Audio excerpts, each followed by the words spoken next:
Hi, I'm Warren Nash and today I'm making an Ingenio style Tarte Tatin made using the Tefal Ingenio range of saucepans. And we're going to start by making a short crust pastry. So begin by getting a mixing bowl and pouring in 200 grams worth of plain flour, 100 grams worth of unsalted butter at room temperature and a pinch of salt.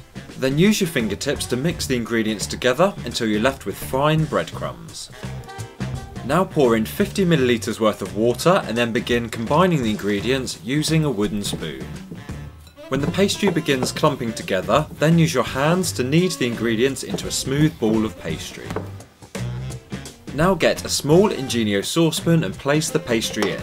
Then put on a hermetic lid and put in the fridge for 30 minutes to chill. And in the meantime, get a large Ingenio frying pan and place on the hob over a medium heat. Now pour in 180 grams worth of icing sugar and a drizzle of water. Now begin stirring the ingredients until you've made a pale caramel. Continue adding water a little bit at a time until it's nice and thick and smooth.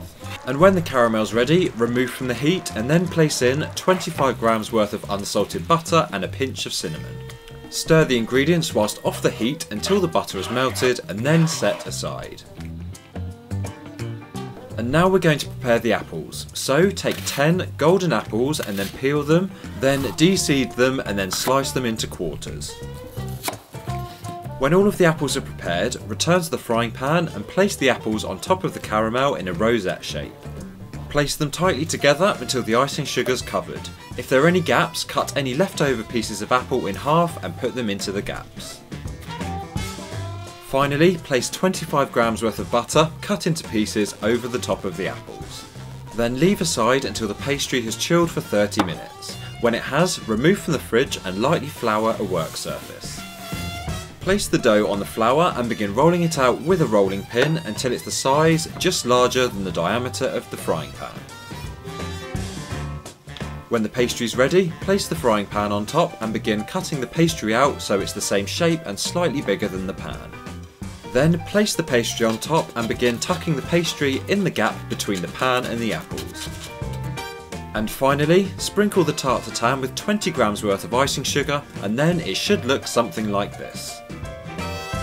Now use the detachable handle to place the tart into an oven that's been preheated to 190 degrees centigrade. Cook for 40 minutes until the pastry is nice and golden on top and until the caramel begins bubbling up from the edges. When the Tarte Tatin's ready, use the detachable handle to remove from the oven and then place on a heatproof surface. Carefully use a large plate to drain off any excess juices, which can be reduced down and later on drizzled over the top of the tart. And finally, using a plate that's big enough to hold the dessert, using the handle, carefully flip over the frying pan to turn the tart onto the plate. And that is how you make this sweet tasting Tarte Tatin using the Tefal Ingenio range of saucepans. And remember, cleanup can be a breeze because the Ingenio range is also dishwasher safe.